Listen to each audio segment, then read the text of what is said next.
Ladies and gentlemen, welcome back. We are playing an Xbox Live indie game this time because we like indie game developers, don't we? Yes, I love them. Because he's one. What game are you kickstarting? Right now, none. None? Unfortunately, because they all tanked. But it's good seeing so many indie games doing well lately. Yes. Yeah. The Xbox Live indie game platform is not often kickstarted for because it has a terrible reputation, quite frankly. Quality-wise? Yeah. Yeah, so I've heard. Steam has the same problem too. Go figure. Nowadays, it used to have a better reputation. I Yeah. remember. And I heard it's getting a little bit better, but I haven't seen really. I mean, anyways, after I used to play way more games than I'm doing now. Now that I'm actually working, doing stuff, not necessarily with video games right now, but entertainment stuff. Doing art and modeling and actually working on this sort of stuff. I'm getting less time to actually play them. So most of the things I'm aware of are, the big technological achievements that are being done with these new games that I'm actually kind of affected by. Mm-hmm. So I don't hear of a lot of these new-fangled indie games, and some people would say that's a good thing, I guess. But Well, you see, the thing is, I played a lot of AAA games in the past year, and they're all mechanically starting to resemble each other a lot. yeah, go figure, right? Yeah, and indie games provide a welcome release from that, Definitely. such as this game. That's what I've always thought. Indie games are great for kind of just breaking these new boundaries because you don't have to spend so much money and it's not such a risk. Mm-hmm. Where, a game that costs, I can't remember the average now, I think it might be up to, I'm just going to pull this out of my ass, but maybe 3 million?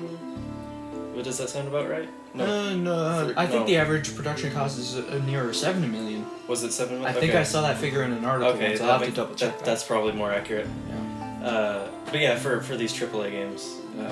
That's the low end, though. Yeah, That's the very, very low end. I think Tomb Raider went up to 25 million? Maybe it was... Yeah, I think you're right. That's just production. The reason they cost so much for Square Enix was because of the marketing. Yeah. So 3, 2, 1, sync. Now we're back in sync. Now we're back in style, and we're playing in 16-bit RPG adventure. Soul Calibur. You failed. Soulcaster. Hard mode. I'm not touching that. I have a bad history with hard modes. I prefer to play normal modes just because, I prefer not to die every couple seconds. Well, and not only that, you can't really judge a game by hard mode. It's not exactly balanced towards it when the game designers are putting down the foundations for the game. And, I would almost want to start a tangent on hard modes in general, or why different difficulty modes are at all necessary. Yeah, But that would take us beyond the scope of this video. I might be able to rant about that for a bit too. So. If we ever play a game like Halo, which actually differentiates between its difficulties quite well, in my opinion. Right. Then maybe we could go on a rant like that. But for now, because we're playing an indie game that's available for $1 on Xbox Live Indie Games Arcade. Or Indie Games, sorry. XBLAG. That's the acronym. XBLAG. XBLAG. Oh man, games like this, this isn't a perfect game by any means, and you'll see that as we go in. Right. But games like this, I think, redeem the whole service. Like you saw we played One Finger Death Punch the last time you were over. Yes. That is a very, very good game. I recommend anyone plays it. It is one of my favorite games of all time. I will place it above Super Mario Brothers, and that will be the most controversial thing I ever say in my goddamn life. I thought it was okay. Yeah. Captain Obvious. Alright. Let's start this. Okay. So, you shall not pass. Alright. We are a wizard in an old school 16-bit RPG homage kind of world. This is... No, that's not 8-bit. Do you realize you've reawakened... I think it's 16-bit. Yeah. I'm pretty sure it's 16-bit. The color palette 16-bit. Yeah. Touch my statue, and I'll grant you power. Quickly, they are coming. Okay. So, the gist of this game is you can set up these warriors in strategic points, and they have different abilities. Okay, so it is a tower defense game of sort. Yes, a mobile tower defense game. I actually was working on a game called Dawn in Samaria, and it was a school project. I composed the music for it. I'm thinking of mastering and releasing that soundtrack on Bandcamp one day, once I get around to it. Because I'm so phenomenally fucking lazy and high, just like this wizard. So, Yeah. just from this first little, I don't know, like 45 seconds of you playing, or whatever. It's not a tower defense in the idea that you're not protecting a certain area. You're kind of using the positioning of these little things to protect you. Yourself. A moving point. Okay, that's interesting. That's the only reason I made the connection, is because if this was a standard action game, like you would be the active element. Yeah. You're the passive element, and the defenses you place are the active element on the battlefield. Uh-oh. Okay, so... Now, obviously, this is the ranged character, and you actually can level these guys up. You'll see which other characters I get, obviously, later on. So, and once you clear a stage, stairs appear in the ground, magically. You know, just like in real life. I once killed a man, stairs appeared magically. I was able to hide the body quite efficiently. Health potions. Where'd the stairs go? I think they just remained where they were, so it wasn't a very good hiding place. I had to go back and dig a new grave for the guy. Health potions. So these health potions are one-time consumables, which is kind of interesting from my point of view, because it's a small active element in your favor. You know what I mean? Right. Like, you can affect events on the battlefield, but it's more just affecting you and not too many enemies. Save this scroll for an emergency, and obviously this scroll does this. Okay. That's the only active element you have in the game, the only way you can clear off hordes of enemies, which when you're getting overwhelmed is actually... Yeah, it's just a bomb, right? Yeah, it's a nice little fallback option. I actually kind of like the 16-bit stylings of this. I think good pixel art doesn't age. It kind of... This game seems to jump between, you know, the line between 8 and 16-bit, because there's obviously, you know, they're not as limited as true 8-bit with their color palette, but you can tell they're definitely trying to restrict themselves. Mm-hmm. I've always felt torn between the pixelized style. Like, in one hand, you know, a lot of people will use it, a lot of developers will use it as an excuse to, and, you know, they'll label it, you know, as nostalgic or something typical like that, right? Mm-hmm. And it doesn't really do any favors for the game itself, other than the obvious part of, you know, having, the game would have less of a budget for art, obviously. So, I mean, games like this, if they were to label it as nostalgic, I'd say it would be successful. If they were trying to go for that, because I do. This game very much reminds me of, you know, like the classic Zelda. Actually, it reminds me a lot of the... I have a disc here. It's the Sonic's Ultimate Genesis Collection. Right. It reminds me of 16-bit Genesis games more than any NES games I remember. Yeah. So... But, you know, the staircase and the wizards and the bat and the... Mm-hmm. But what's actually an interesting element is whatever order you place these guys in. So, like, for example, you saw there. Yeah. I can recall them, but it recalls them in the order that I set them. Right. So that's another element that's added to all this. And it actually makes things a bit more strategic. Mm-hmm. Oh, definitely, yeah. So here's how... Yeah, you can hear the rock music that just goes there. Yeah. I actually kind of like this, even though it's wildly out of proportion to the tone of the rest of the game. Yeah. Yeah, so you can upgrade their damage, attack speed, range. Now, in the it actually becomes apparent later on that this guy actually ends up being entirely fucking useless. Did you just make a Resident Evil 4 reference? But in what did he say? Stranger. He might have? I'm not sure. I've never played Resident Evil 4. You've never? Oh, okay. Does that make me a bad person now? Yeah. Unfortunately, yes. How much gold do I have? 391. It's one of my favorite games, actually. Resident Evil 4? Yeah. I've heard it was very, very good. I've wanted to try it, but finances in one and lack of... It's now on the Xbox 360, but it used to not be, so... It's on the everything. That game is like... It's not on Mac. Oh, really? I bet you it's not on through Mac. the power of the internet, you could make it for Mac. No, I don't want to destroy my Mac. What should I upgrade? Because this is obviously a very linear upgrade system right here, but at the same time, you have very limited stores of gold. So, should I boost the damage or should I boost the rate at which they deal that damage? Well, I'm looking at this right now. I really don't think... So is there a refund system in this game at all? No. So there's no refund system, money is limited. Is it possible, do you believe, to get stuck in a corner in this game? You've played before. Yes, I have finished this game. I have been overwhelmed at certain points, and I found out that this melee guy, Aox, is actually, he's useless in certain stages because enemies just swarm around you so much. Okay. And they actually do more damage if this guy gets flanked in any way, and you can see this is a tile-based RPG, so he gets overwhelmed and flanked quite easily. One of the problems I ask because one of the problems I find in a lot of these tower defense games is that when you have an option of upgrades, it really doesn't matter which one you do, because either one of them is going to be superior, or all of them will give you just a small amount of a boost to the point where it really doesn't. There's not enough to really model your gameplay around a certain strategy, especially because you'll get to a limit of whatever you're trying to upgrade, and then suddenly you're forced to upgrade the other things. So I would say attack speed. Alright. Might as well use all your gold, right?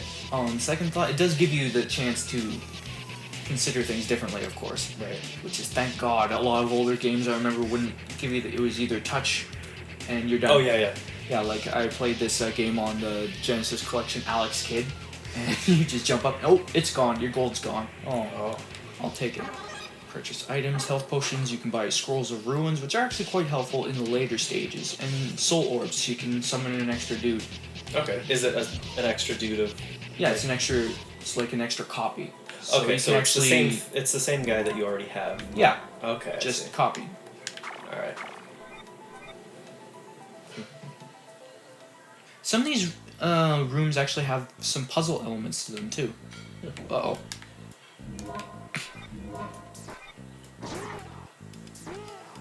Uh-oh. Run! Oh shit. Oh, he survived. Yeah, there you go. Yeah, that attack speed was the right choice. Okay, so these little sprite dudes have... I haven't seen They can die. Maybe I haven't noticed. They can die. Permanently? Not permanently. They when they die, there's a delay in you being able to summon them again.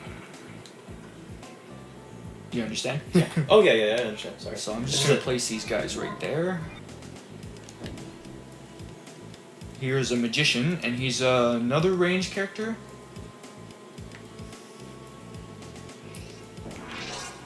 Bloodfire. And he lobs bombs over obstacles, so cool. he can effectively shoot over walls. That's cool how they give you kind of a little square to put him on. It's like, hey, look, you can see what he does, right? Obviously, this is the tutorial section, so... Right, yeah.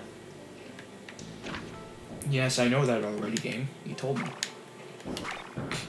A good tutorial section can really make or break a game, I find. Yeah, there's Dark Souls is one of those games that could have used a bit of a tutorial, quite frankly. I don't know. Playing that game, I don't know, how much of that game have you played, exactly? I played about an hour into it. Okay.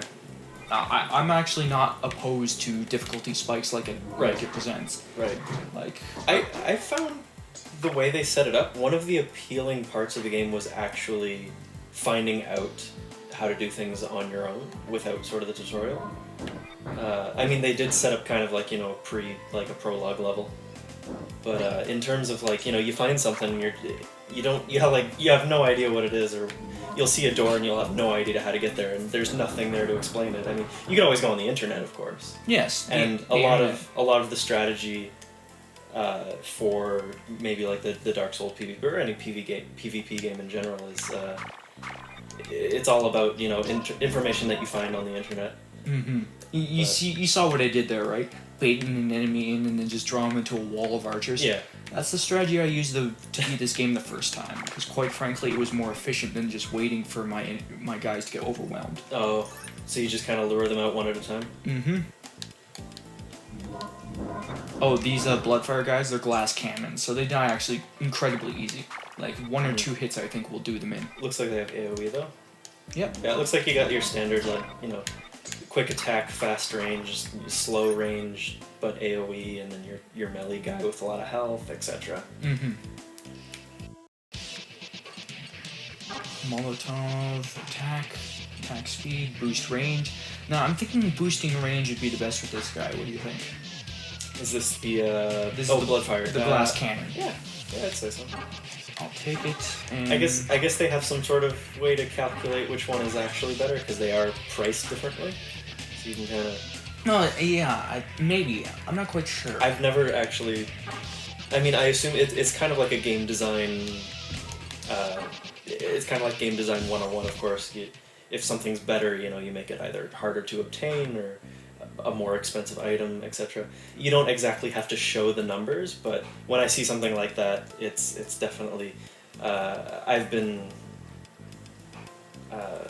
I've been in enough game design meetings where they're arguing over exactly what the price should be of X item or whatever. Mm-hmm. So it tells me that they have put in some thought and they do have some sort of number cruncher here in the game, but. One of the things I find appealing about old school RPGs like this is the limitations on art design actually lend this sort of awe to the proceedings. It's a lack of detail and clarity. Mm-hmm. Yeah, just enough detail and clarity so you know what you're doing. Yeah. That's the reason I think a lot of people, I'm just skipping through this because it's just a tutorial. Yeah. Yeah, that's definitely true. You see some pixel art games kind of cheat where they have blatantly smaller pixels than the rest of their palette. Yeah. And it's just this game is nice because it seems to be fairly consistent with its art direction, and it's good to see. But when it's just kind of infuriating sometimes. It does feel like the easy way out when it's just a blatant, pixel art style for the sake of. Yeah, but at the same time, it's the appeal is very real because I mean. The Necronomicon I mentioned last time, it never actually, very few times they actually describe the monsters. Right. If they do describe them, they describe them in a way that's vague more than anything. Yeah. And this is why I think that's what makes those stories kind of chilling and terrifying, because the lack of detail actually makes it more effective. It does work as long as you have that intention when you're designing your game. Again, when you're a kid, you're playing. We used to play these pixelized games all the time because there was nothing else.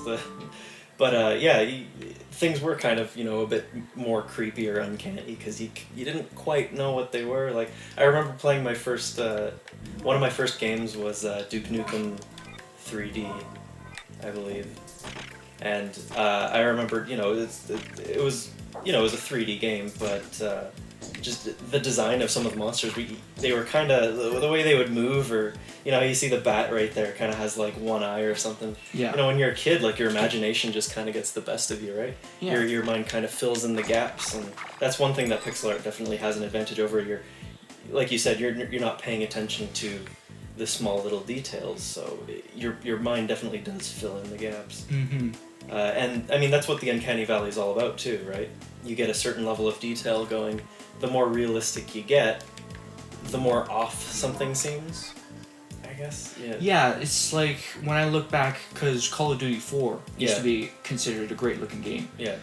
And it hasn't aged well in that regard. Yeah, I do find that true as well. These What am I supposed to be doing here? the awkward age of when polygon games started to first come out, like Crash Bandicoot and Spyro the Dragon and Banjo-Kazooie, Super Mario 64, they had an appealing art style, sure, back then. It was amazing to see these 3D games, but you take a game like, I don't know, maybe Super Metroid's one of my favorite games, or and you can just see it just seems more appealing, I guess, for the same reason. I think it's more of an issue of continuity of tone. Yeah. More than anything. It's flow. Everything flows nicely together in those aspects because they don't have a realistic texture contrasting badly against a not so good texture. Yeah. Uh-oh. But the closer you get to realism, the more the smallest thing that's off is going to matter, right? Like here, obviously, you wouldn't even have to mind proportions on character designs, or even your color palette, like this green with the blues and like, could you imagine a game having a color palette like this in the graphical fidelity of like Modern day? no, exactly, but it works for this because because it's like they had such a limited color palette back then, but I think Gabriel, one of the people I know, said it best when they said creativity works best when it's responding to limitations. Back then, they made some awe-inspiring stuff. Sonic the Hedgehog is a timeless design. Super Mario Brothers, even the first one, the first game, all that pixelated glory, brick pixels, it works because it's a consistent art style. Why does Super Mario Brothers remain so timeless? It's one of my favorite games too. Don't get the misconception when I say One Finger Death Punch is a better game that I think that. I don't know.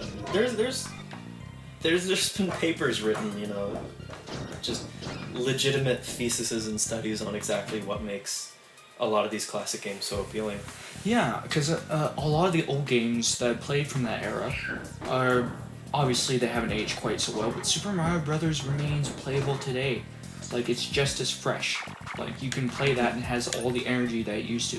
Well, it did really help write the book on game design, and this was, you know, back when game design wasn't exactly a science, but a lot of the elements that you see, like, you know, the opening levels would always be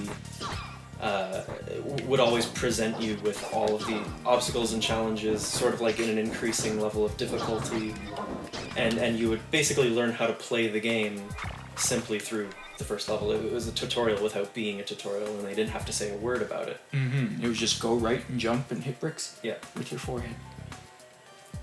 That's simplifying it. And they never broke the rules afterwards either. It was always a modification of the rules. They would never through the rest of the game had they did they do something that wasn't really in the first level, with the exception of maybe the trick of, you know, running past the little platforms with the tiny gaps on, like, you know, Bowser's Final Castle. Oh shit. You did. Save me. Oh shit. Oh Jesus, that was close. Oh god. It's okay. Pretty good. I'm figuring out which button I need to use a health potion. Oh shit. Oh, by the way, when that glass cannon goes, he explodes, and he actually does damage to you and your allies. So that's one of the balancing elements I think they put in there. Likely, yeah. Yes. How did I use the health potion? Oh shit, I accidentally used the scrolls. So what do the scrolls do? They, remember, it does that huge massive amount of area. Oh, okay, yeah, the bomb. Oh shit. It's okay, my archers can. Spam archers. Yep. I love that this guy just summons, like, just suddenly archers out of his ass. Yeah. I think I shall upgrade his health, just in case I do end up having to need him to hold a corridor. He'll actually last. Actually, I can do a lot of things, so I'll upgrade his damage too, and I'll upgrade your range. I don't want to spend too much, obviously. Molotov, I shall give you more damage. Boost attack speed too, why not? Alright, so now you can see how massively expensive everything gets after this. Oh yeah, it's like exponential there. Yeah. Which I don't mind in an RPG. It gives you a goal to strive for. Yeah, but it's artificial, but exactly. It's kind of. Have you played Fable? The Fable series? No. But I have. What was the game that did this? Skyrim. Right. Skyrim does it, and I think it does. Slightly. Yeah. No. Well, the thing I'm thinking of with Fable, it was one of the main complaints of the character customization through leveling up and, you know, changing your skills and stuff. The experience curve was so high in that game that it really didn't give you any unique path to choose. Like, you couldn't choose magic, strength, or you know, dexterity. Oh shit! No, you couldn't choose magic, strength, or dexterity, because to get from the first stage to the second stage required literally like 10 times as much experience, and it was always better to sort of round yourself out, right? Mm-hmm. That's. I don't know if this game would have the same problem because I haven't played it, but It actually When I does see- get hugely. The stuff gets. Oh god, those are the Reapers. oh, They do insane amounts of damage, and they don't die easily, as you can see. mm-hmm. Jeez. Yeah, I think those orange guys might be slightly resistant to fire. Slightly. Slightly. Now, I like this game. Obviously, you can. I've said that before, but why? I'm not quite sure why I like it. You know, it's one of those instances where you're having fun playing through it. Yes, that is an obvious draw. Oh shit! I keep forgetting they respawn whenever you touch something. Save me. Anyways, go on. I'm not quite sure. It's like I said, primeval. Like there's a certain primeval element to all this. I was watching a silent film the other day called Sunrise, A Song of Two Humans, and a lot of silent films they're unwatchable today, but the good ones, they have that primeval quality that just makes them better in some Yeah, instances. well, it's just nailing the fundamentals that you need. That kind of. You know, they're at the base of every game or movie. This game, you know, you see like The Last of Us or whatever. Like, it's kind of a lot of games have evolved to that point where it's, you know, narrative comes first, you know, art style comes first or whatever, and instead of it just being, you know, just at its core, just like an actual game. You know, like think of like this very much resembles like an electronic tabletop game for one person, right? I can see that. That's what a lot of the old games sort of were like. Like you would see a game like like a lot of games back then were like baseball or solitaire or something, where to learn the rules you literally had to go in the book and read the rules, and they had all these little particular things, very similar to, you know, saying, oh well, how do you play crib? Okay, well these are the rules to play crib. That You know, is you an have all your interesting elements. connection, because now that you said that, I've made the connection tile-based, Yeah. stats-based combat. Yeah, so I mean, you could easily remove all the narrative from this game. It's really just a bonus. You could easily make this into like circles and squares and make little like chips and pieces, and it would still you could still play the game with it. Oh shit. I'm bad at this. Die. Spam archers. It's something I find a lot of games miss these days, actually, ironically enough. I mean, I can definitely see gaming as a whole sort of diverging into two completely separate things, like the more narrative-based exploration, like the first-person games like the Stanley Parable and like Dear Esther. Dear Esther and... Which is one of my favorite games too, actually. Yeah, and Journey and things like that. And then you're gonna Even though see it's games... not a game, and they are Right, people. yeah. But then, like an interactive movie or an interactive something, I think it's a very viable and like, you know, genre of entertainment, I guess. And it's not exactly, you know, games as they used to be.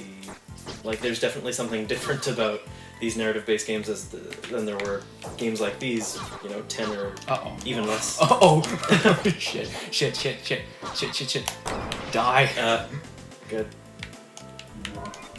Anyways, yeah, I'm kind of babbling, but I'm sure you get the point here. Yes, right? I do.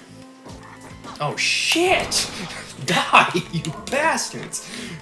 So I wouldn't be surprised if in, you know, a few years the narrative genre of video games is going to evolve very much into its own thing, like the Walking Dead, not the show, but the game, obviously. Yeah, the game. Yeah. It's a weird state. Games have never been great. Like, I can compare this to, like, Game of Thrones, which I just started watching, and games can't do characters as well. Yeah. They can't do just a straight-up contained narrative as well. Oh, like a character study Yeah. version of a game? They can do it, but they can't do it yet. They haven't Right. proved that they can Yeah. do it yet to the same extent. I think the big problem is that you're kind of combining now the sort of risklessness of the AAA market with kind of like the desire to evolve games into something narrative based like this, right? Mhm. Like how can you branch off from the rest of, you know, the video game kingdom, if you will, if you can't even make the ballsy decision to really make something different, right? Uh-oh, gotta run. I love that it allows you to just book it. Yeah. Like, Just leave your archers behind. and I can get into a more strategic place. Yeah. It's definitely interesting. It's a nice spin on tower defense games. Yeah, it's $1. It's like this tower game defense, provided me an hour of entertainment, and I had fun playing it. A lot of games, AAA games I spend my money on, don't even provide that much fun. Like South Park: The Stick of Truth. Mm-hmm. I played through that. I love the comedy. I love the writing. Don't get me wrong, people, but it is a terrible, terrible, terrible, terrible game. It really is. Like, design-wise. Like, you can defend it because on the basis of its comedy. I've stuck through it just because it was a very, very funny game. The writers of South Park are some of the best in the business. Right. But it's just a terrible fucking game. Like, it's boring. Like, after a while, you just end up fighting Nazi zombies and dire wolves for the half of the game, and you already have the one, because there's this attack you have as a mage called the Firebomb. It does all the damage you need to wipe out hordes of enemies, or these do serious damage to their health. It just unbalances the game. Alright, so I'm gonna upgrade my archer. Should I boost attack speed or the damage? Go for the more expensive one. Okay, let's think like a game designer. Yeah. Alright. See, I told you there was a lot to talk about in this game. Yeah. Okay. I didn't doubt this one, but maybe like the Dead Pixels. Maybe Dead Which, Pixels. yeah, I think which we could you do which you with should that. also play, viewers. We might be able to try that. Maybe we'll see. Yeah. I do want to get into Skyrim. I just feel like I might run out of content at any minute right now. Don't worry, we still have news to discuss, my friend. Oh yeah. My head's just fuzzy. I had the flu for the past week or something, so I'm not in the zone. One other good thing about this game, which is the fact that it actually gives you a warning to what sometimes when the enemies are going to spawn. Sometimes. Most of the time. Is this one of those instances? Yeah, you see that square there? If I step on it, enemies will spawn. Right, well. So at least it gives me a couple seconds to assess the situation. So I assume that opens the bridge. Yeah. Area of effect damage. Love it. Do. I think this game is elegantly designed because it's basic. Like, you couldn't compare this to the depth of, say, a modern day, what would I be thinking of? StarCraft or anything. It's just very simple concept, executed incredibly well, in my opinion, of course. Yeah. Archers! Well, considering how short the game is, it makes sense. Oh shit! It's a zombie horde!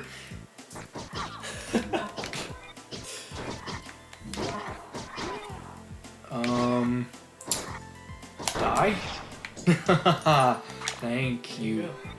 And they give you a limited store of that of those rune scrolls too, so you can only get 3 of them at a time, right? Yeah. Is there like an upgrade you can get that gets more? No, I don't think so. Which is good, because that would horribly unbalance the game, I think. Let's see how long these things take to die, because I haven't confirmed if they are actually fire resistant. I'd say yes. Yes, it's looking likely. Damn it.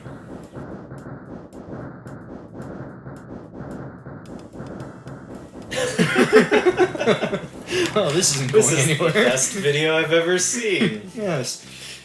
Actually, I was playing Skyrim and I needed to get a mammoth tusk. So so I fast traveled to a mammoth camp, and the first thing I saw was a mammoth falling out of the sky. Nice. And that did it twice, consistently. Oh. Yeah. See, Bethesda's always been hilarious. They've always been like, glitchy-ass games, but they're not glitchy like... Okay, sometimes they are game-ending glitchy, but a lot of the times it's just like, it's almost endearing, Like I feel like I should like step away from the Skyrim topic, because when we actually do start playing Skyrim. Yeah. But yeah. And it's just instances like that in games that really... It's their strength, a lot of people have told me, but at the same time, I'm like, why can't video games do character studies? I think a lot of them try. I believe Mass Effect might have been It was an attempt. It was an attempt. But they didn't. Again, like I think the said, Stanley Parable was a close one. I didn't think anyone wanted to put millions of dollars into a game that, you know, what are you going to describe it to someone as? Yeah, it's like the elevator pitch. Your producer is the elevator pitch, exactly. Like, if you can't explain your game premise in a single sentence to, like, you know, the lead producer or whoever in an elevator. Yeah. Then like Jaws in space was for aliens. Yeah. Jaws in space. Pretty much. Oh shit, that's a one-hit kill? Oh god! Run! Run, wizard! Shit! Jesus Christ. And that delay can be fatal too. Okay. I'm making my stand. Suicide bombers. Just that's a good idea. It actually damages me too. Shit. Shit.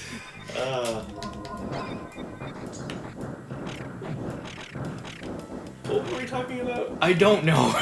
That's the wonderful. Oh, narrative, character studies. Right. Yeah.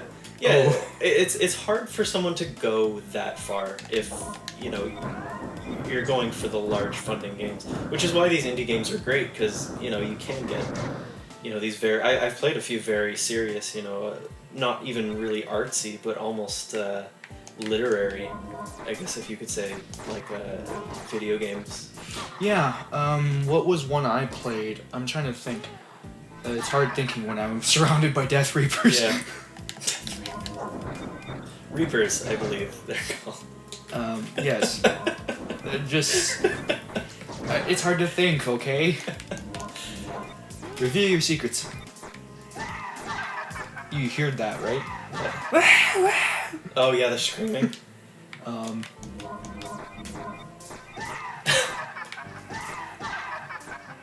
Jeez. Shit. Difficulty spike, eh? No, I genuinely do not think that that is much of a problem, because this game allows you to move around. If this game did not allow you to move around, right, and if it didn't give you those ruin scrolls, oh shit. How much damage can this guy take? The problem is he can out damage me. Right. Oh. Oh yes. Okay. Anyways, on the subject of, I know we were talking about the, you know, the narrative, the sort of time. No, not really that. The timelessness of, I guess, pixel art. Yeah. What would you think? What is your opinion on music that is in the sort of 8-bit style? You want to know something? I don't think any soundtrack, with the exception of maybe one or two, has survived, has aged well from that 16-bit era. Right. Because the limitations on the sonics were just too much to overcome. Obviously, you had the great tracks every now and then that could survive because they were melodious enough, but the sonics... have you listened to some of the old era soundtracks? It's like... Ugh. Yeah. It's... But I mean, some of the most classically composed songs are like, you know, the Zelda theme, the Mario theme, maybe the Metal Gear Solid, Final Fantasy. And those are the great tracks you're talking about. Those have survived because they had melodies and stuff that was strong enough to overcome the sonic limitations. Because if anything, punk rock signifies that you can overcome sonic limitations. Right. But at the same time, you got to have hooks. Yeah. And a lot of 16-bit music seems to just coast. You mean like Bonk the Caveman? Yeah. I listened to some film music the other day. It was like, I think it was Ennio Morricone's soundtracks from the late 1960s. His stuff, when you compare it to any other film composer, yeah, I know, there's a game. There's a game. When you compare it to any other film composer in the world, I'm just going to head into the shop so we at least have some bitch-ass music. Yeah. Dun, dun, dun.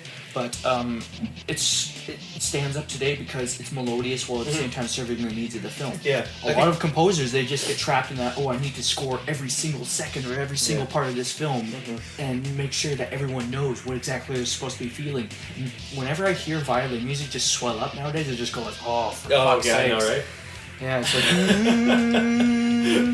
It's like, I admire more subtle composers, like Trent Reznor's recent work. On The Girl with the Dragon Tattoo? Yeah, I actually have that soundtrack. I paid $40 for that soundtrack. But yeah, I didn't. I guess. You fucking asshole.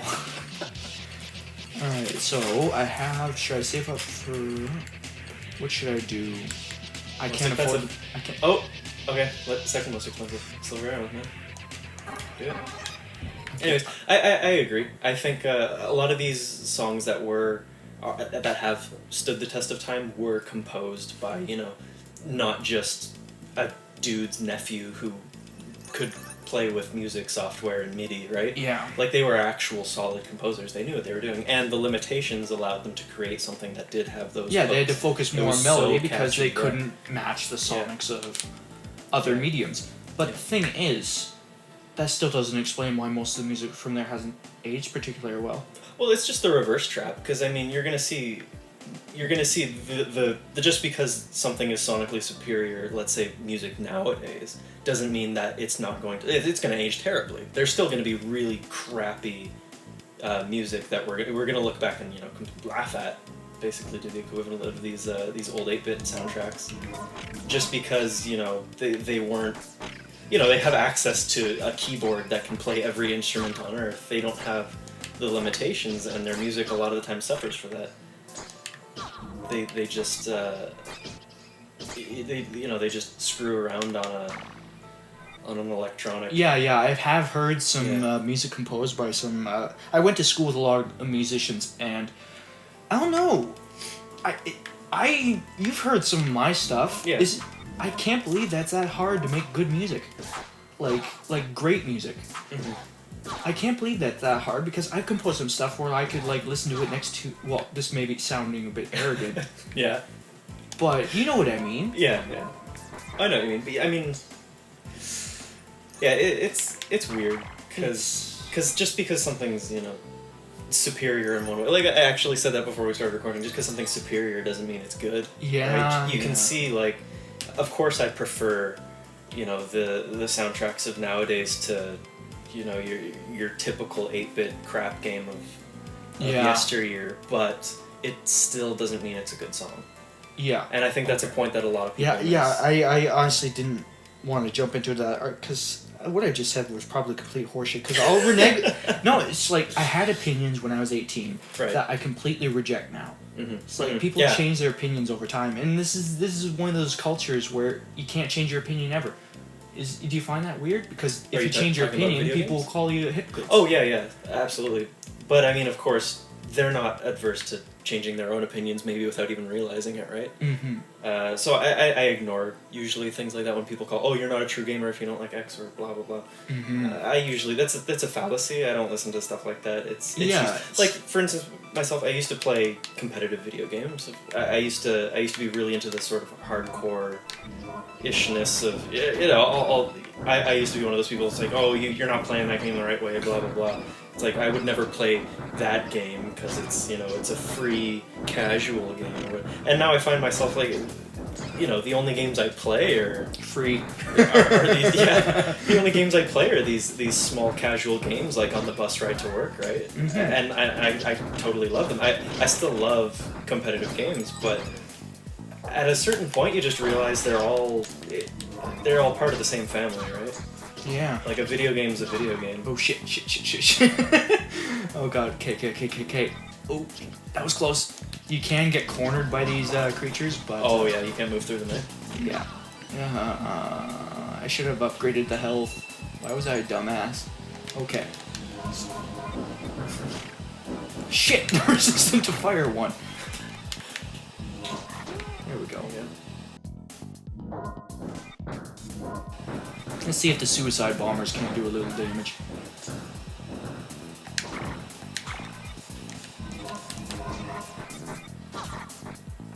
But, okay. Anyways, back to conversation. Yeah. Oh, shit! Oh, nice. That was... Yeah, see, one of my strategies for this level is to... Oh, shit! Oh, you're dead. Oh, nice. Oh, those potions get used automatically. Okay, now I see. Oh, kind of like energy tanks in, like, Mega Man or Metroid or something like that. That is fair. I completely agree. This game seems... You know, it's nice and simple. It's usually easier to design a simple game, of course. But they seem to have done a pretty good job here. I think. I'd say this is worth $1. Yeah. Definitely. It's a fun time for $1. It took me an hour to get through, and it's probably gonna take me longer than that. We're having these conversations, but Yeah. okay. Hey, you can also distract the enemies too. That's nice. I never noticed that the first time through. That adds another element. Yeah, player created strategy. Mm-hmm. That's good. That's Obviously- actually that's a really hard thing to balance around. Is just player created strategy because everyone's gonna come up with something different, right? Yeah, like it's like what was that thing? First order optimal strategies. Yeah, first order optimal. Mine is the archers.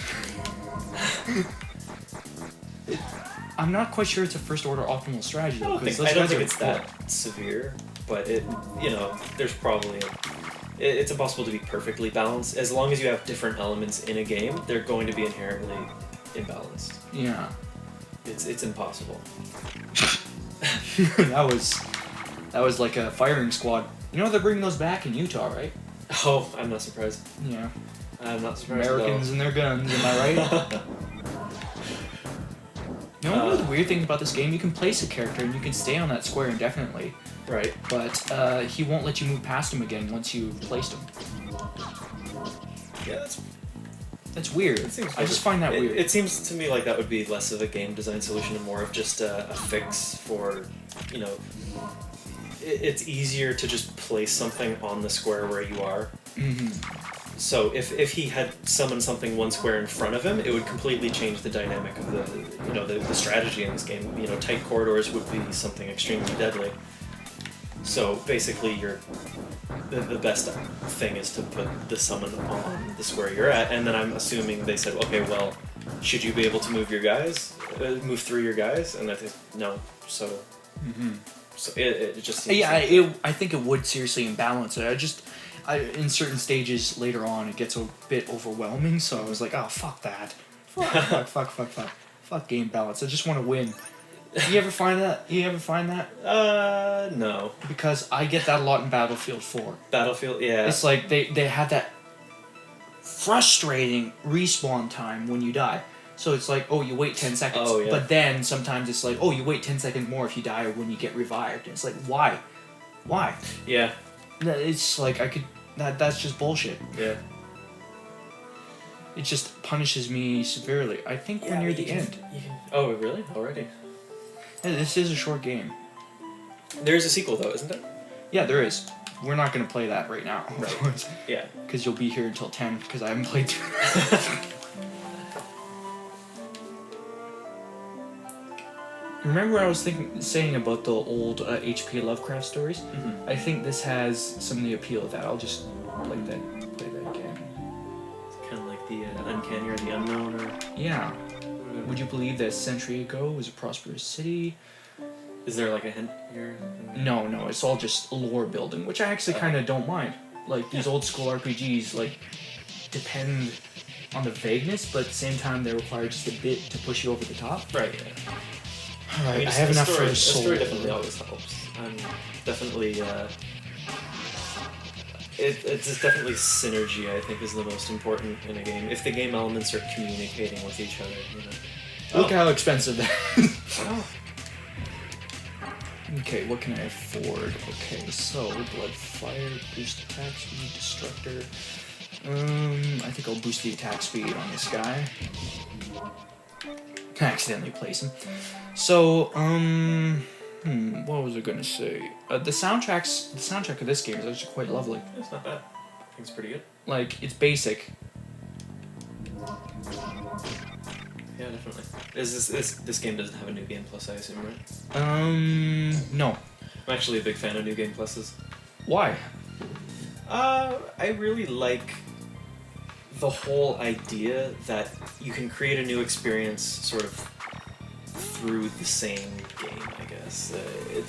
I heard about The Last of Us's New Game Plus. They let you, they don't let you keep the guns, but when you get to the guns in the story mode, all the upgrades that you had in the first playthrough are on that gun again, which I think would imbalance the game a slight bit. Well, that's kind of the idea for a lot of the New Game Pluses, right? Like, a lot of it's just enjoyability. Like, what if I had the ultimate gun on the first level? And Ratchet and Clank has some of my favorite New Game Plus because it's you're playing the same game over. They're not the longest games, but there's no way in hell you would be able to upgrade everything to max on a single playthrough, and then, you know, once you do have the second playthrough on the New Game Plus, it's not only harder, but they give you more upgrades that you can buy, so it's kind of like, you know... Like Mass Effect 1. Mass Effect 1 had a New Game Plus, and it actually gave me enough of a buff, because I played through more as, what was the good side choices called?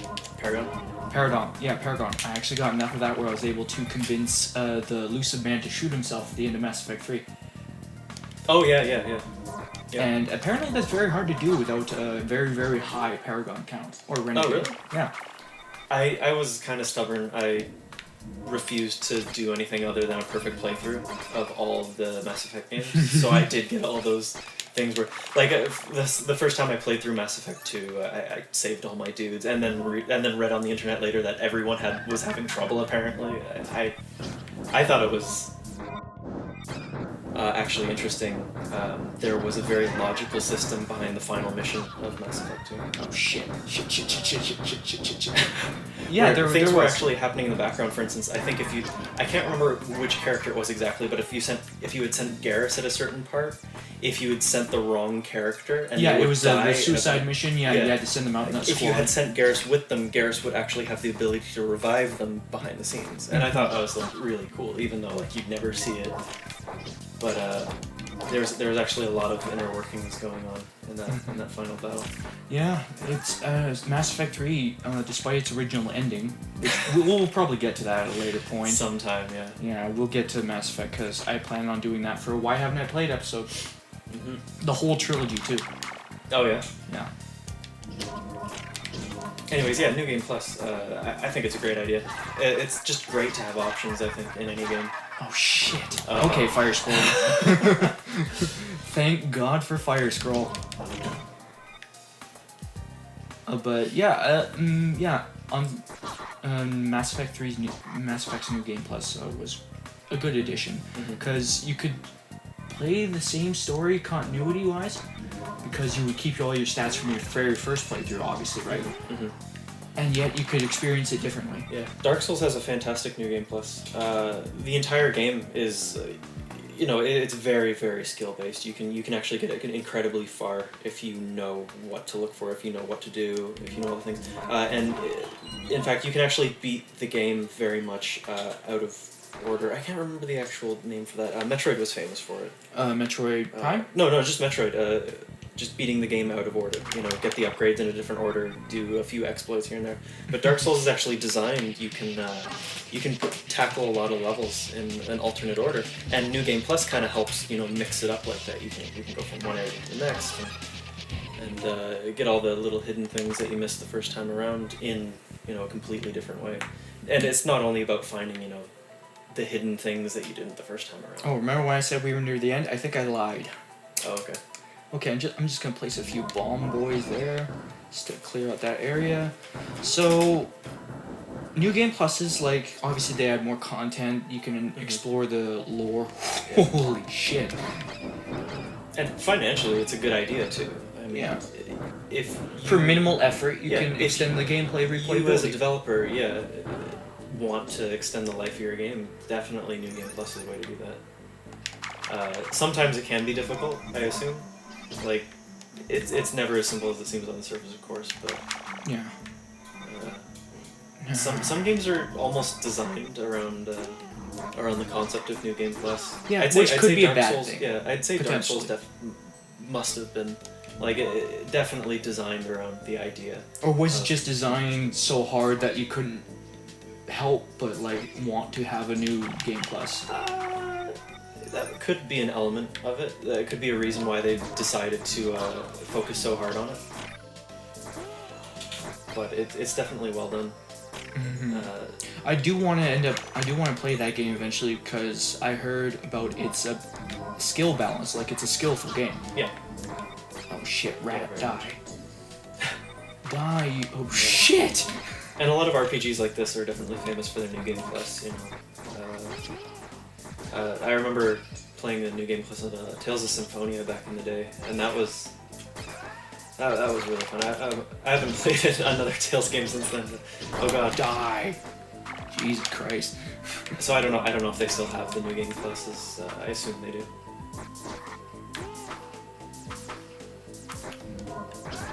Sorry, I'm just distracted Yeah. by these white reapers. So, this, like, one thing I noticed in these sort of, like, medieval fantasy games is, unless you have a game where the culture is vague, it's all white people. Oh. Yeah. I only bring this up because someone complained that Mario Kart 8 doesn't have black people in it. Really? Or racially diverse cast. Is that actually a... Yeah, one of the reviewers famously went on, it was just a couple days ago, and in his review he said, why doesn't this game have more diverse cast of characters? Well, yeah, but is it really that much of a surprise? It's Mario Kart 8, I believe. Mario Kart 1 through 7 also failed to have. Yeah, that was one of the first comments was, after all these Mario Kart games, this is the time you choose to complain about it? Yeah, but, like, Mario's not that way. I mean, he is, but... No, I don't know why I brought this up, but it's just... That seems silly. That's It's like, a silly complaint. Is it a legitimate complaint to have about a game? Don't think it is. This feels very much like he's a professional complainer, or she. I think it's a he. Yeah. It sounds like, yeah, the professionally offended, you know? Professionally offended out of that. Oh shit. Like, you gotta say something, I guess. Yeah, but But with all the issues in games today, look at my neat little formation there. yeah, very nice. Like, a lot of people are just starting to bring discussions into games that haven't really been there before. Do you think that's like an evolution of the art form? It's evolution. Yeah, it's definitely an evolution of the medium because it's getting more and more into the limelight. You know, it's being.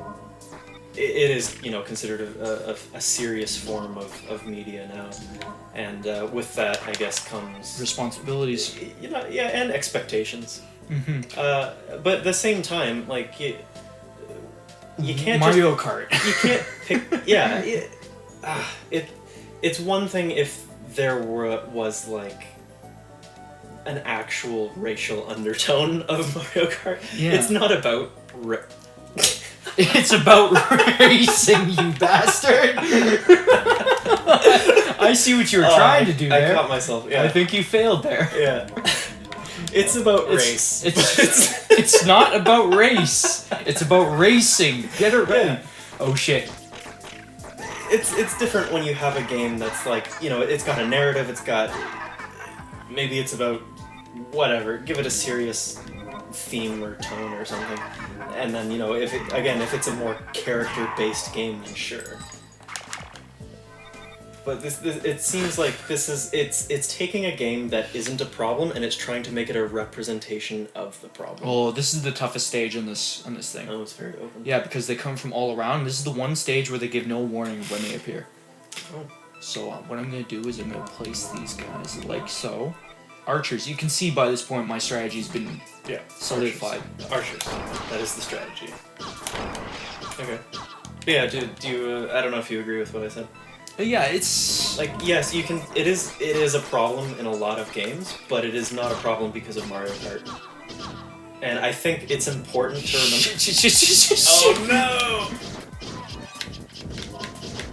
no! Oh fuck! It's over. Oh. I don't know. With things like that, I believe it's important to... Look, there's a password!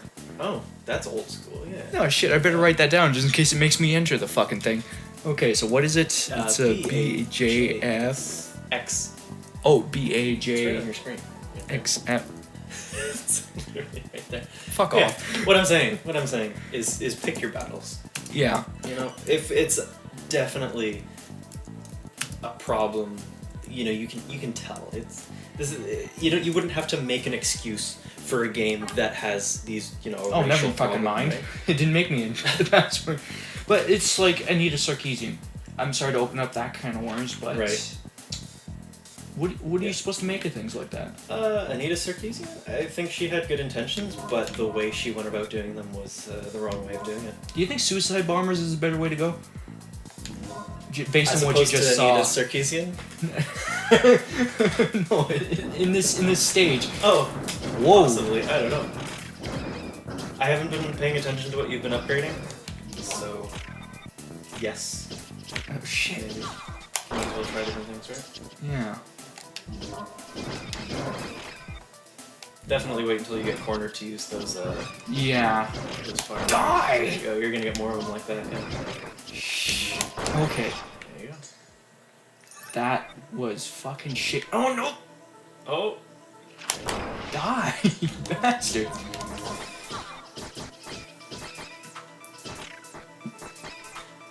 Yeah. Wow. Well. This is just a massacre. There you go. Yeah. Don't die again. No, if I go too far, I'll another massive grid really? will spawn. Yeah. I assume you made that mistake before. Yeah. Shit! Shit! Okay, suicide bombers.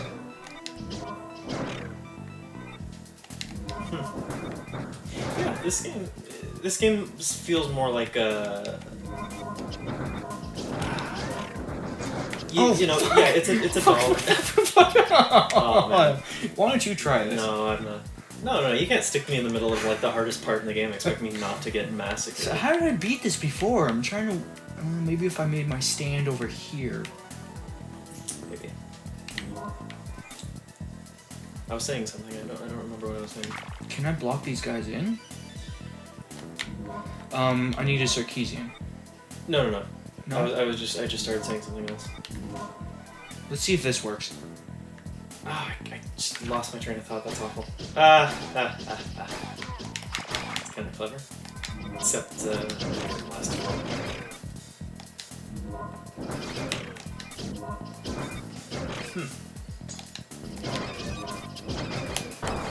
Okay.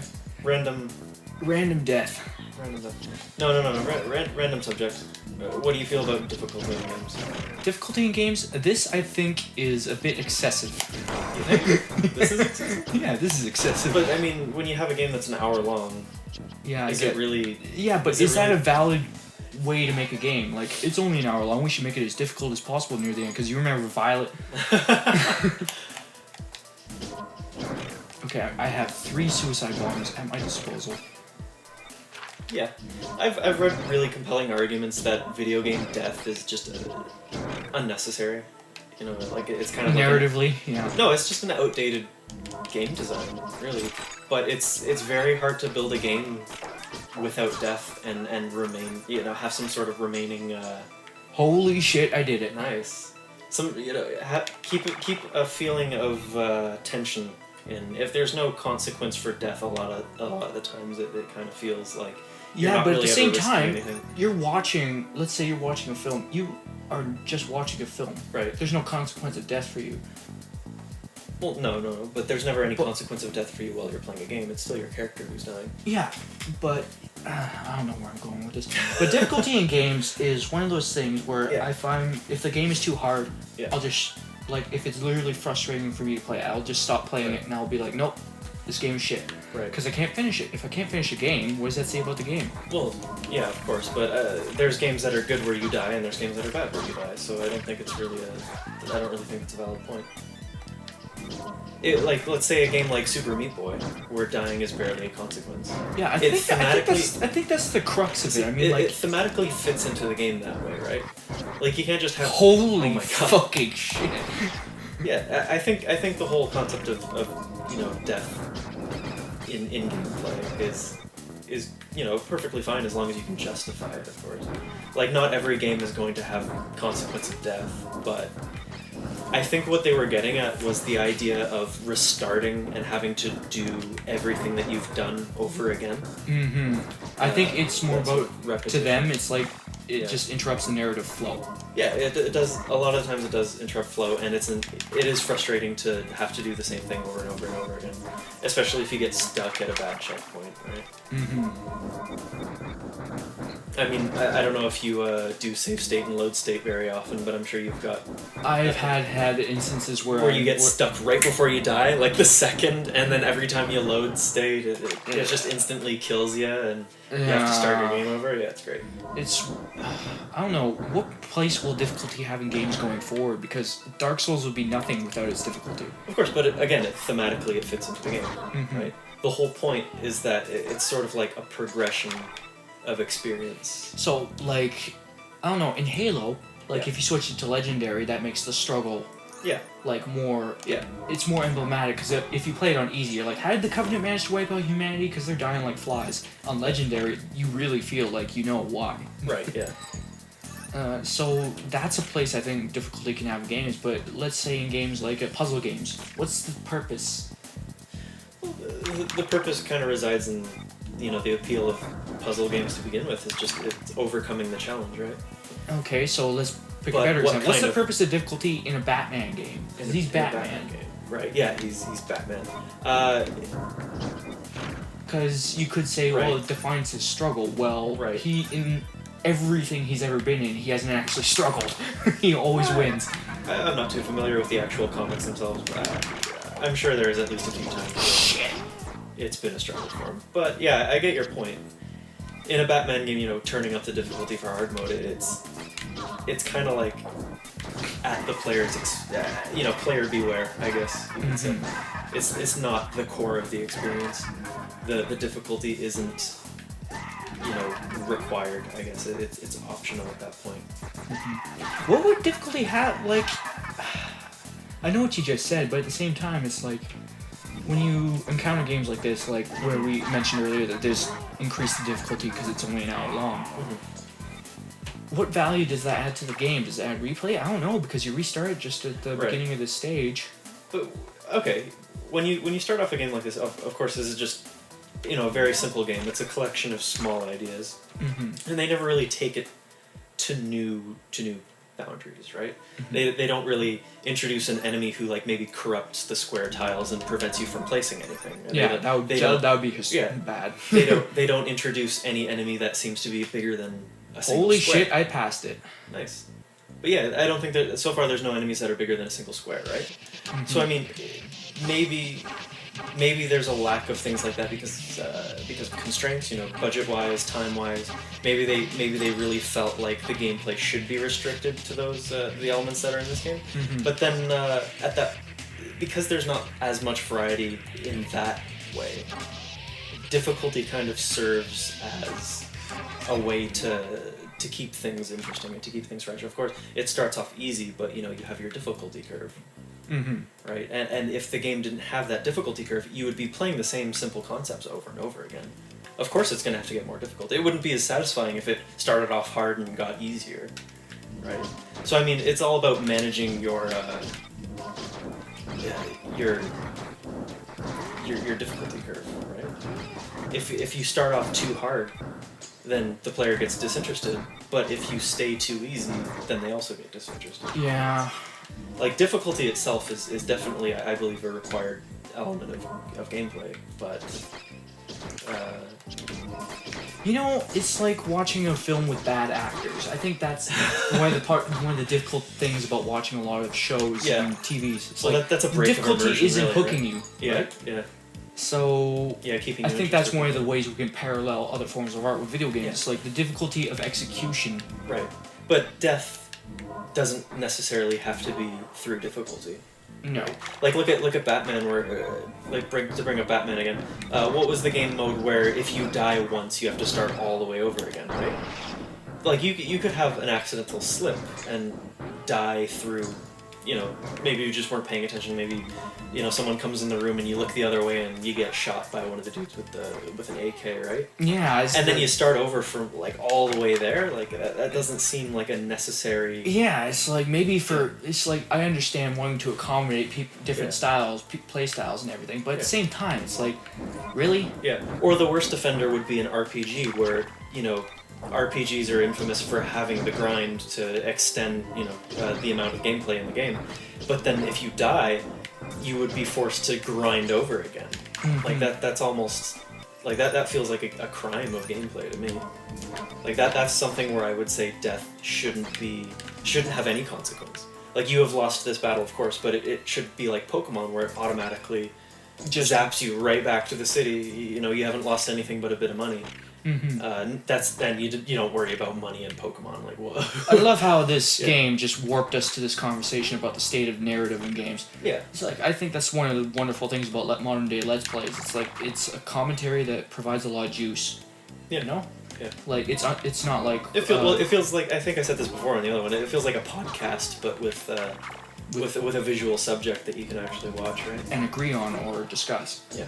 It's lovely, really, the discussions, contests that can come from this. Because right now I'm trying to focus on the game while at the same time trying to hold a conversation. Yeah, I haven't had to be the player behind the wheel while having a conversation. But Yeah, it's actually more difficult than it looks. yeah, Well, that archer's gonna fucking die. yeah. Why did I pick up that health potion? Damn it. Suicide bombers, they work very well. Jesus, I'm gonna get that hot water. Yeah, it's pretty good. Is that like one of the upgrade points? Is that he explodes better? No, actually. Oh, okay.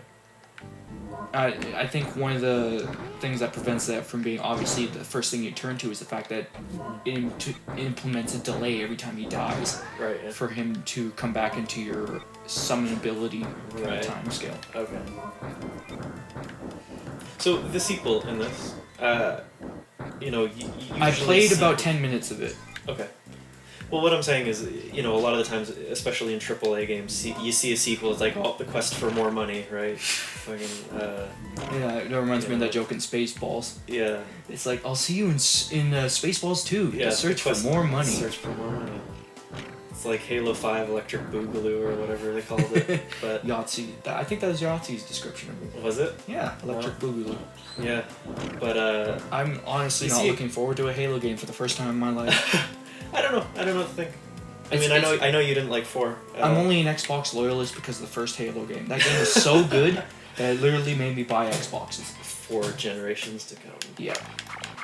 Anyways, what I'm saying is a game like this, obviously they're not money grubbing for a sequel. I'm assuming that they didn't do everything that they wanted in the first game. Maybe. And this actually got very good reviews because you can see it's a very good game. Well, it's kind of got the it doesn't overstay its welcome, very much like the first Portal. It feels like just watching this, I can tell it's not it's mixing things up to the point where it's not exactly a chore. It doesn't seem like there's much grinding in here, and yeah, there's a few difficult parts, but yeah, but you can get through them with enough strategy. Yeah. I shouldn't say strategy, more like spamming archers. Yeah, spam archers. There you go. There's a few issues with the AI, I think, in this game too, because you'll encounter enemies just wandering around areas. I've noticed that. I think we're 3 areas from the end. Oh shit. One thing I would have to complain about is that it seems to be switching and alternating, I guess, between field area, like wooden area, haunted area, without really much reason. And I don't feel like I'm progressing, or you're progressing, I guess you should say. Mm-hmm. It doesn't really. It doesn't I don't feel like I'm close to the end right now, right? Yeah. Well, that's just because I fucked up and told you that I thought we were close to the end, though, right? Yeah, I know, but what I'm saying is I don't personally, even though you told me that, I still don't feel like there's been any progression. It's still, we're on the field area to me. And I know that's such a stereotype in games, the water level, the fire level, but at the same time, how many variations can you do on like, let's say, for example, a first-person shooter. It's like everything's been tried already. So what can you do anymore? Can you make fantastical new settings? Yeah, of course you can try that, but that'd be expensive. Yeah, well, it'd be risky. Well, this is an indie game. That's the whole thing is risk. Mm-hmm. You can take an idea and you can sort of run with it without, maybe you work on this for a few months, but I think they're well-designed levels, despite the fact that obviously, field. Yeah. Because they evoke something. Yeah. They evoke a long-lost culture kind of thingy. At the same time, they're presenting a level, a challenge for you to surmount. Yeah, exactly. It's more based on gameplay, of course, than it is about the art style. It's not exactly a complaint, but it's more just a way it could be improved. You can always improve on anything. Oh shit, that doesn't give you gold. That's the only reason I thought. Shit. Okay. So fire scrolls now. I shall place these guys here, and I'll place Archer there, and we'll see what happens. Oh. Well, that wasn't a good idea. Actually, yeah, that works, because if that guy would have exploded, he'd have damaged that guy, so... Shit! Yeah, fire scrolls, you can sacrifice one. Shit! You were saying. I kind of get lost on the screen sometimes because there's so much red dudes walking around. I can't tell which one's you. Yeah, maybe that's one criticism you could level at this game. It's all just palette swaps of enemies. Yeah. Yeah, of course, but that's the 8-bit way, isn't it? Or the 16-bit, I guess, in this case. Yeah, but at the same time, progress? Yeah. Yeah. We've progressed as a culture, as a society. Why can't We've things... progressed as a species, damn it. No more purple wolves. That's a fanciful way of putting that. Yeah. Okay. Put a couple bombers right there. Let's see if the strategy works. Yeah, a lot of the times I can't tell the difference between, you know, palette swapped enemy like a dark, like, you know, bats or whatever. It's like, oh, it's a bat. I'm not really paying attention If to you whether do or not palette it's- swapping right, Yeah. then there won't be much of an issue. I mean, you can see the different. There's actually a difference between those black reapers and those white Of reapers course. in your mind, Yeah. because It's a big contrast. yeah, those black reapers are fucking terrifying. So is there like a final boss in this, or what's going on? It's a final level, and it's a really, really, really tough level. I think I have enough money to spend on a new orb, which I wasn't able to do the last time. Yeah. Alright, come and get me. Did you hear that sound? That was the sound of a million bats going, oh shit. I'm a wizard. I'm a wizard. Not enough wizards in games, I think. Like, No. legit. Yeah. Like, it's always choose your class, right? Like, You know how wizards in movies always seem like they can do like really powerful shit, and yet in games you're like stat based. Oh, you can only do so and so damage. This is one of the problems I have with Skyrim. All the destruction damage has a damage cap. yeah. It's like you can't do any more damage beyond that. It's like, Yeah, well, magic in those Elder Scroll games has pretty much always been really, really just objectively the worst thing to do. Even though I really liked spellcrafting in Oblivion for some reason. I know it was like the worst system you could possibly come up with, and you still made spells that were completely impractical, but it was still a cool idea. I think the idea. Couldn't you craft spells in Oblivion? Yes, that's what I just said. Oh, sorry, I was paying Yeah. attention to the game. Yeah, you can do it in Skyrim. I was kind of disappointed, but you know, Skyrim is the game of disappointments. Yeah, it's still my favorite game of all time. Yeah, I still love it, but god damn it. You're It's hard only to half love a game. sometimes. Yeah, it's only a half of like 5 games.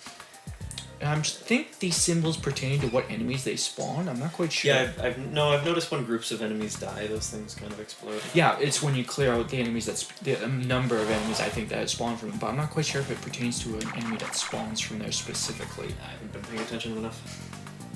You never pay attention, do you? Not really. Just waiting here with my pretty suicide I'll bomber. never suspect a thing.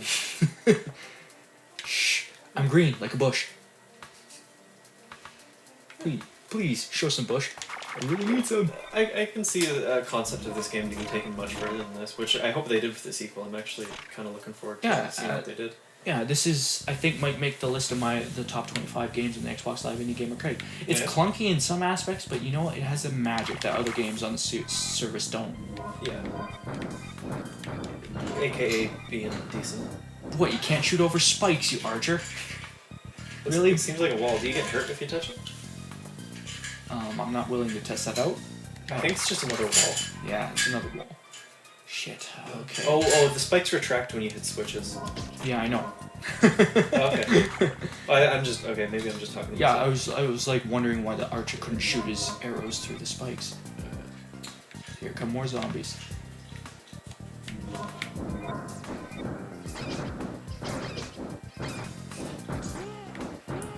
Wow, archers really, once you upgrade them enough.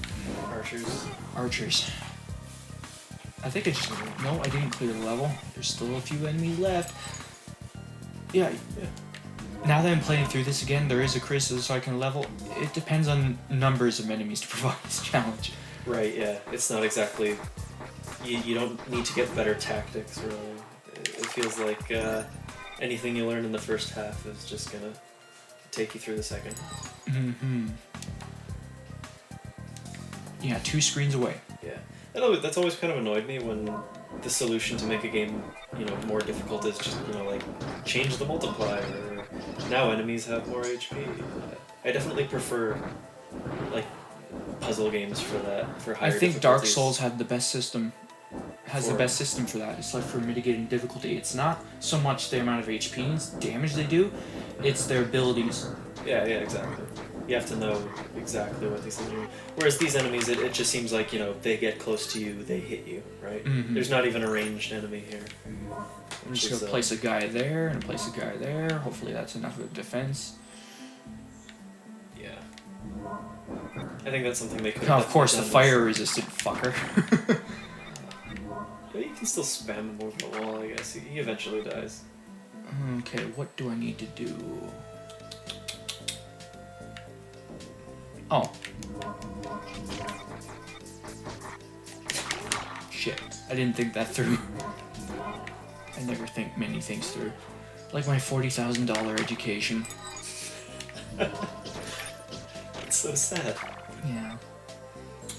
Oh well. Yeah. You weren't the only one, though. Yeah. I knew some people who went all the way up to the final semester, and they just Couldn't do it? suddenly stopped, yeah. It's unfortunate. It's not as easy as People think. people think. It's definitely difficult. Yeah, I had to move back to Vancouver because my parents were like, you should have gotten a job already in your field. Yeah. Yeah, I don't think you quite understand how this works. It's like, they told me you have to chase things, you have to be aggressive. Yes, but at the same time, you have to position yourself where you can advance. Yeah. Like me, I know I probably shot myself in the foot when I chose freelance music composition Right. in terms of career advancement. But at the same time, I'm like, you know what? I want to work in video games. I've always wanted to do that. And like, why don't you work in TV or sound studios? It's like, dude, come on. Come on, really? It's not like it's stooping below my level. It's they say you have to start somewhere. I know Yeah. they have a lot of practical advice that they gave me, but at the same time, they tried so hard to just force me to do the things that they wanted me to do. Right. And I just had to move back here. Right, yeah.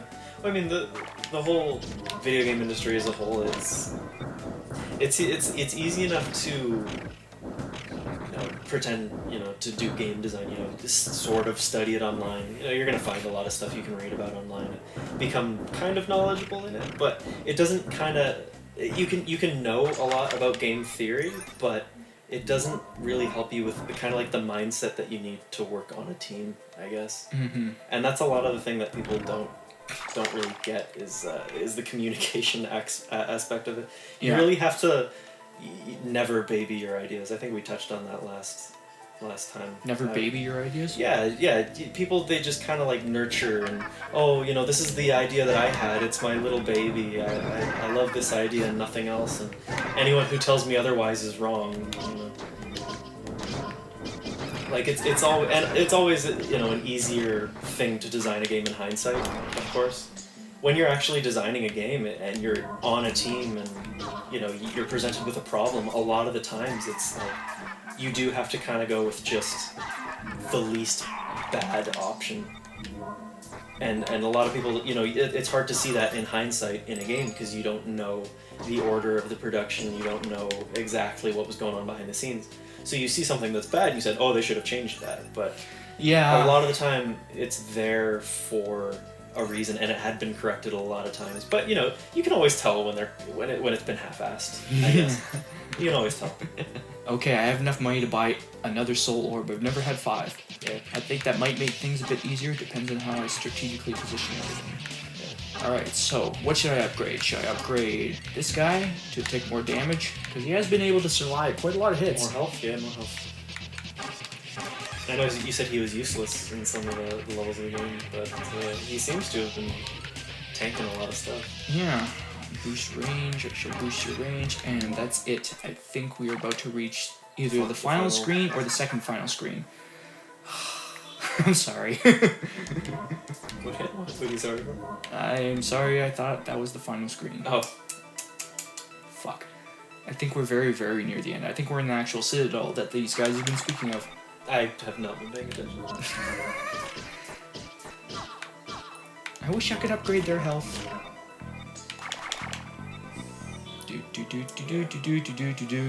I'm a wizard. I'm a wizard king. Summoning my allies to beat the shit out of rats Yeah, with alcohol. If we're close to the game, I'd say it's definitely, you know, stuck around for long enough. It doesn't seem like there's really too much enemy variety in here. I guess that's my biggest complaint, if I had to make one. Yeah. Like I said, it's just dudes that come up to you and attack you, right? It's just dudes. It's just dudes. And they're different colored and different shaped, but they do the same thing and deal different damage, but... Man, that's almost progressive. Yeah. That's almost a progressive racial equality. Yeah. Yep. Yeah. Yeah, maybe It doesn't matter what color you are, Yeah, you can maybe kill this is dudes a equally very well. complex... Maybe this is a commentary on race relations, very this game. complex commentary on race. When you need, a wizard will solve all your racial problems. There were no black wizards in Lord of the Rings. There were different colors of wizards. I distinctly recall that. Okay, die. I wasted 2 fire scrolls for you, bastard. There were different colored wizards, I swear it. Yeah. I think this game's strength is not so much in the enemies, but in the scenarios it presents you. Maybe. Because Again, there's not even much mix-up in the terrain as well. yeah, I guess, but it's Like, it is an interesting premise, and it's interesting enough that it carries the game. And I don't think I've played a game that's like this. No. Going back to old games. It's, okay, let's set up a front here. You didn't see really many old games being Adventurous. No. Back No, they were certainly adventurous, sorry. genre-wise. Yeah. I mean, they weren't really. You didn't have a solid definition of genre back in a lot of the games. They would just kind of present. Again, it was just the idea was a game, right? Mm-hmm. Like even board games, I guess, if you want to go back to that. Like with all the Kickstarter and indie board games now, they're definitely being separated into much more distinct genres, and I think they're actually suffering for it. Yeah, distinction of a genre can, like, I'm just trying to see a 5 doing damage to that zombie in the middle. Come on, he's gotta die sometime. Yeah. I guess no go. I can do damage to that bat though. Cause those are the enemies that I'm afraid of the most. There's fire scroll in there. Yeah, I know. Go get that. Like I said, this game has elegant design in its concepts. It definitely feels like a nice idea that you would present. Like a lot of the times there are teams that create concepts for games that they're really rough around the edges, but they get the point across, and they give these ideas to producers, and they either get the thumbs up or the thumbs down, and they basically do these ideas in rapid fire until one of them sticks, and then you get a new IP like Mirror's Edge or Assassin's Creed or what have you. This seems like a game that you could definitely present as like, look what we can do, and maybe another studio, or maybe you get funding and actually do something more with this game than an hour or 2 long. Sort of If this was like a AAA game, yeah, like AAA games do, like AAA developers have taken risks in the past couple of years, like a Child of Light. They're getting a little better with it. Yeah, Child of Light was by Ubisoft. Yeah. And they took a concept and they ran with it. It's actually quite a good game. But of course, that company's getting so big now. You know how many studios they have, right? I mean, just because it was done by Ubisoft doesn't mean they spent the same amount of budget as they did on it as they would say like Assassin's Creed, right? Wow, that actually worked. 2 archers and 1 of these guys. You know what I mean, though, right? Yeah. I mean, yeah, it's good that these companies are finally seeing the indie game market and seeing that it's appealing to people to have these less Call of Duty, less first person shooters, and more more varied game design, I guess. Oh shit. Weird. I'm just gonna leave those guys to their fate. Suicide bomb the hell out of this. Leave a landmines. Oh, I could actually make a stand here.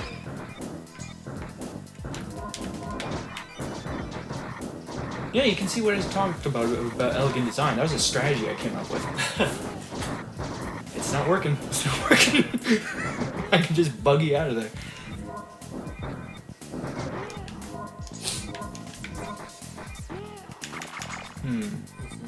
Yeah, unfortunately, though, with these bigger companies, they are definitely run by businessmen who do not understand the business that they're running.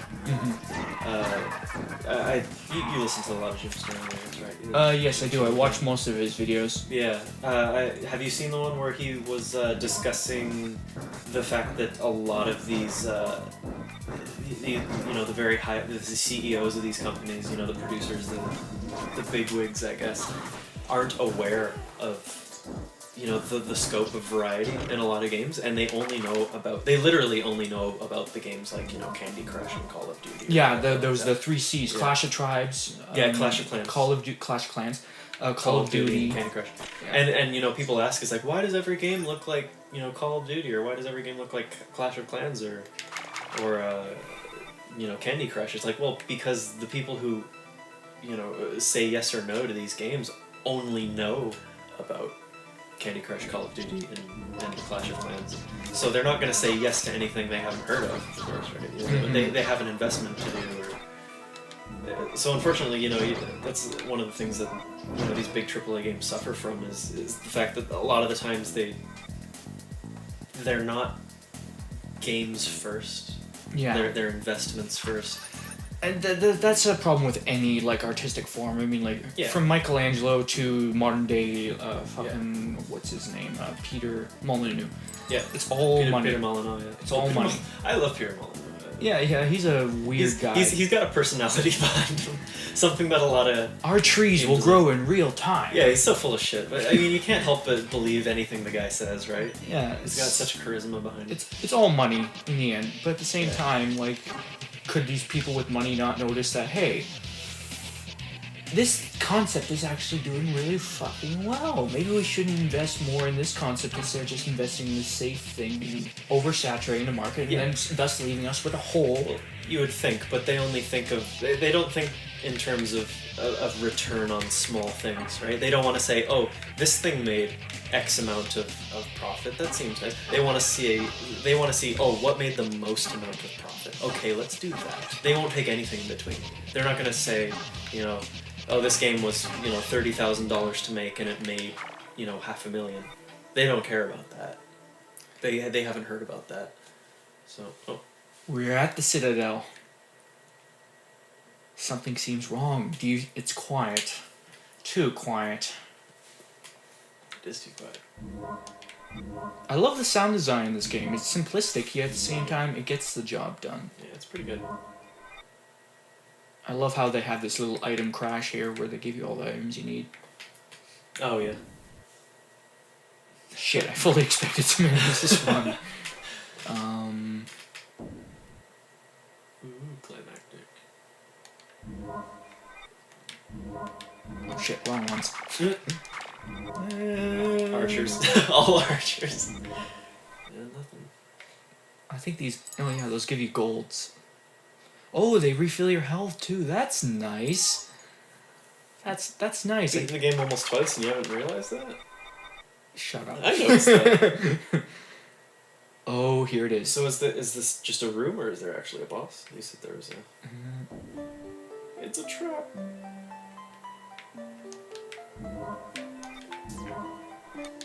Oh, of course. Bloody hell. Fireproof zombies.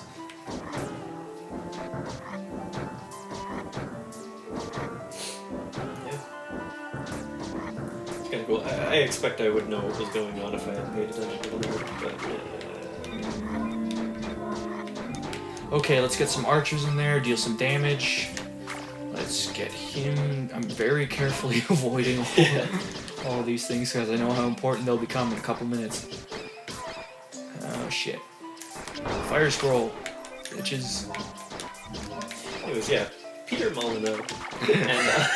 and Peter Molyneux. Yeah, and other celebrity game designers like this. Like, I find them interesting and I find them endearing, but I feel like a lot of people then assume that the entire game industry is run by people like that, Mm-hmm. and a lot of times it's not. It's actually very uncommon to have a personality that's running the entire project, Mm-hmm. and I think that's what a lot of people mistakenly think when they're getting into game design, and it's just, completely wrong, unfortunately. It's very rare, and it's very difficult to get into a position where you can come up with the premise of a game, be a designer of that game, be the director of that game, and kind of just, be the sort of George Lucas or whatever of a project, right? Mm-hmm. Especially the bigger projects that they get, right? So you get all these people, and they're like, well, if I had to make a game, I would do this, this, and that, and it's just it's not exactly feasible, unfortunately. Everyone has like their big game idea, right? Yeah. And that's kind of, it's a good and it's a bad thing. It's a good thing because nobody is ever going to steal your ideas, because nobody wants someone else's idea, right? Like I said, everyone has their own thing. But at the same time, anytime you get input, it's not going to be purely your thing, right? So, Wow, I did it. yeah. Okay. So, yeah. That's what I think about these celebrity sort of Game designers. these game they have the designer money, they have personalities. the power, they have the Yeah. influence to actually get their own designs done. You Yeah. have to work your way up in this industry. Yeah, it's kind of an older classical concept of game production is having it run by a single dude when you only needed 20 dudes to make a game. Yeah. And nowadays they need 20 studios to make a game. Each studio has 250 people in it, right? Do you think it's like, obviously these studios are developing massive amounts of resources towards designing Yeah. the textures of a fucking gun? in Oh Call yeah, of yeah, Duty? yeah. No, they have actually that's a really good thing to bring up. It's something that's been changing recently because actually bringing up Assassin's Creed 2. I Mhm. recently downloaded that for free on the Xbox Live Gold thing, and realized how empty that game felt after playing Assassin's Creed 3. And by all means, I liked Assassin's Creed 2 more than Assassin's Creed 3, but the fullness of the environments nowadays in these video games, you'd see how far they come. How many assets they put into an environment, how many individual textures they have, how many pieces of paper littered garbage. Planks of wood, potato sacks. It adds to the realism. Everything. It adds to the realism. It- But it what if definitely adds to Skyrim the immersion. remains so? We'll talk about Skyrim more later. Well, Obviously. anyways, to continue. Well, no. What was I talking about? The amount, how much Assassin's Oh yeah, Creed 2 they has actually aged. have the studios are getting more and more popular now, where they're just outsourcing studios. So it would be a team of people who make props. That is their job. They either make or they texture or they design props, and that's what their thing is. And they would charge a rate.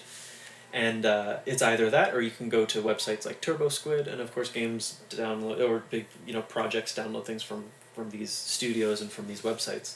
They pay a fee. They get their thing. They don't have to wait an extra time. They don't have to manage their own people. They don't have to do any of that. They don't have to sweat the small stuff. It just comes in, they approve it. If they disapprove it, they send it back, and they get a better version after. So it's It's like, I remember, I may have relayed this before, the story of Tom Bissell going to a gaming convention and asking a chick what she did, and she's like, I worked on the smoke in Call of Duty. Yeah. It's like all of these, when you put that massive amounts of resources into tiny details, of course it's going to shine through and people are going to be impressed. Yeah. But at the same time, look at games like this. This has nowhere near the amount of resources. It's Right. made much more of an impression on me because Right. it's executed well. Mhm. Yeah. So...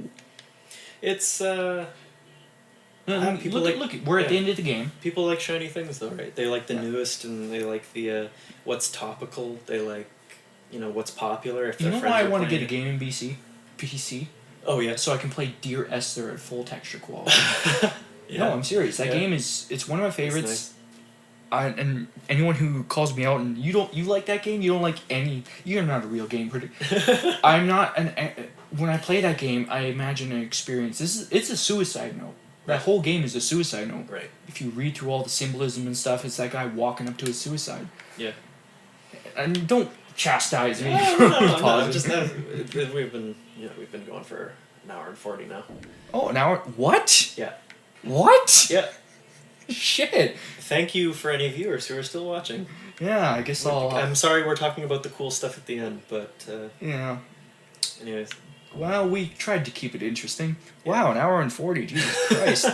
I am sorry, viewers. I apologize. I didn't notice. The chalice is being cleansed of the poison. So is this almost it? Yep, It's like this is the end of the game. Oh. This 16-bit epic. Yeah. And I think this music is appropriate because it was the first theme that played in the game. And then you place these guys back in their temple. And they're all happy in the end? Mm-hmm. Very cool. Mm-hmm. That's why I think this game is effective in its simplistic storytelling because it relies on iconography. Yeah.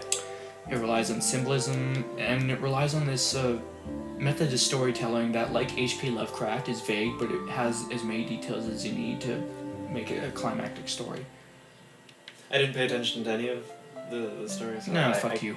I can't contest you, so... Yes, I agree. He agrees. He agrees with me. It is very symbol-y and narrative story things. There you go. There we go. Design, programming, graphics, and sound. General Yeah, see, counsel. You don't get what on the smaller games like this. You're gonna get, you know, it's not gonna be, you know, Alliance of Design Advisors. So I think that means people who said, "Hey, what do I do here?" Yeah. Concept artwork. Special thanks to the testing team. I like this game. I think it might make the list of the top 25. Wow, that's the credits, eh? Yeah, Nice. that's the credits. 2010. This was at the very beginning of the Xbox Live Indie Game service. Technically. Nice. So, I think it's a small marvel that this was made in a time when the quality wasn't as high. Spam archers. Archers. Very cool. Nice artwork too. Very Squarey. yeah. I like it. It's consistent with the tone. Yeah. Anyways, thank you for watching, ladies and gentlemen. We had a very lively discussion, some of it not involving this game, but what's your final opinion of this game? I give it, I don't know what, like out of 10? No, you don't have to give a score, just Okay. what do you think of the game? What do I think of the game? I think it's a cute idea. I don't think, I think you can definitely take something like this farther, and I feel like it's more of a demo than a full experience. But maybe that's because I didn't play through it. Yeah, it provided enough of a concept that was intriguing to me that I played through it and finished it. And I think it's a good game. I wouldn't call it a classic, obviously, because there's just too many holes. But it's a very good game nonetheless to me because it provided me value for my time. And a lot of games just don't do that. 7.5 out of 10. And with that, we're done.